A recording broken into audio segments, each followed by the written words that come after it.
Could it really be that simple that choices determine your level of wealth? Welcome to Let's Talk Investing. My name's Karen Newton. I am founder of Karen Newton International, which is a global business and financial education company. Jeff Bezos said in a talk that he gave at a university that people have gifts and people make choices. And he discovered that your choices actually determine your wealth. Now, he's not the first person to say that. And today I'm just going to talk a little bit about how the choices that you make do determine your level of wealth. Vilfredo Pareto was an Italian civil engineer. He's also one of the founders of what is known as microeconomics, which is the study of everyday people and how they use resources such as money in their everyday lives and the impact that that has on the economy. Now, Vilfredo Pareto discovered that as he was researching not just the economy, but when he was doing his research around civil engineering, that 80% of the results came from 20% of the actions. And this is where we get the Pareto principle. And then the more he studied the concept of this 80-20 principle, he found that 80% of the Italian population controlled 80% of the property. And that, in its day, was the determination of your level of wealth.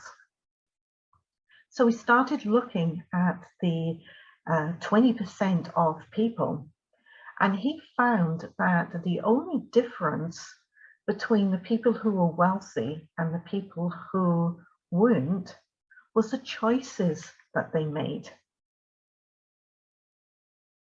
So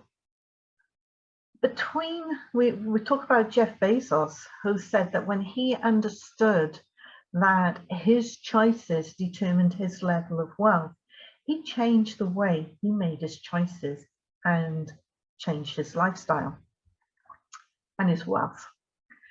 So what are some of the choices that people make, and is it really that simple that your choices determine your level of wealth?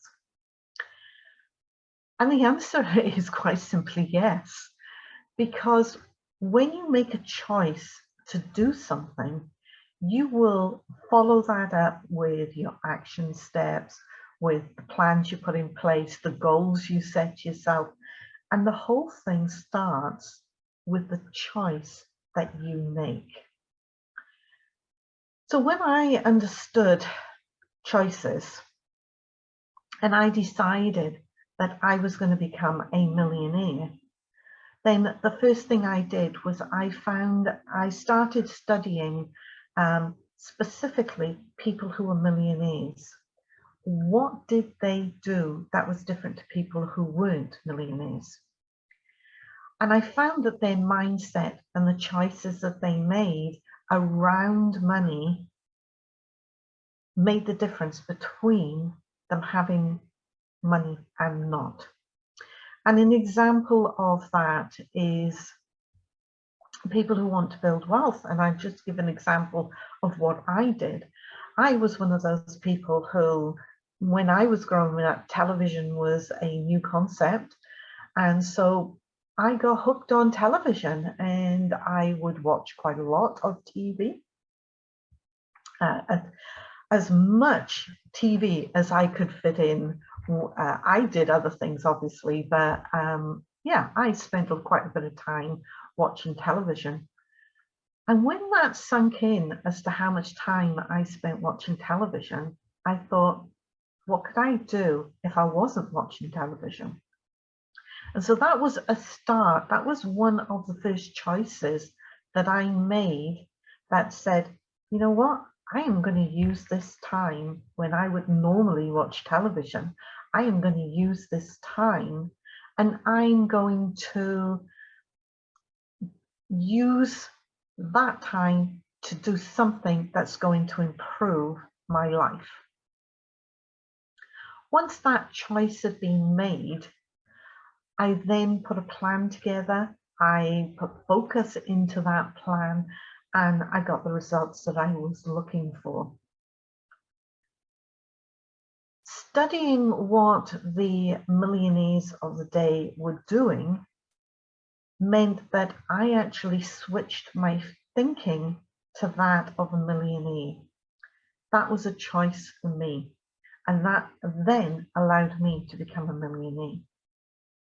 When I decided that I wanted to be a billionaire, then I changed again my thinking. I studied the people who were billionaires. I looked at some of the choices they made, how they structured things, how they built their wealth. And I had started along that pathway, which is how I'm going to get myself to billionaire. So the choices that we make do have a huge impact on our level of wealth. Now, some of the other simple choices that are made. One, I very rarely eat takeaway. It's very rare that I eat a pizza. To me, the money that I spend on those, and it might sound like I'm a bit of a Scrooge when I'm not, but the money that I spend on takeaways could be spent on the money being used for the things that are going to help me achieve the lifestyle that I want and the wealth that I desire. So that comes down to the choice that you are willing to make. Now, Napoleon Hill wrote the famous book. It's been a huge book for around 100 years. And the book was Think and Grow Rich.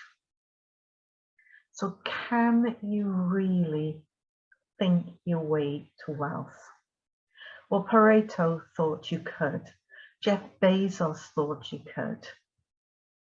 And what it comes to is, do you spend the time working and thinking about the things that you should be to improve where you are now to where you want to be? Or do you just have these dreams and the dreams say, one day I would like to do this? There's a big difference between the dream of one day I will get this to the thinking that I'm going to work on this today. This is going to be my focus. I'm going to make sure that I've got the goals in place, the plans to follow. I'm going to get the education I need, and that is going to help me get to where I want to be. Yes, choices.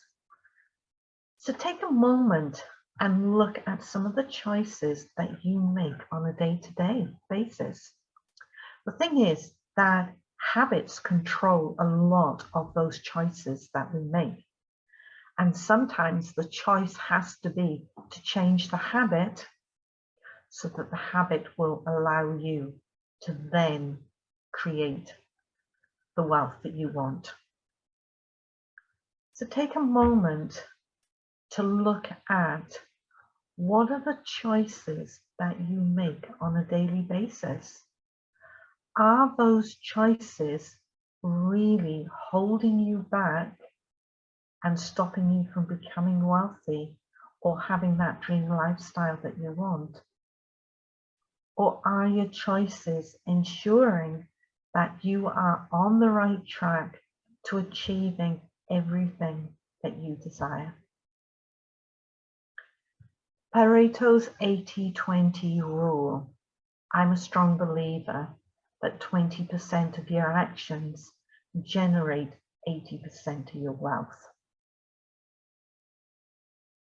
Take a moment and look at those actions, those thoughts, those choices that you are making. And can you change those choices and change your wealth in the process?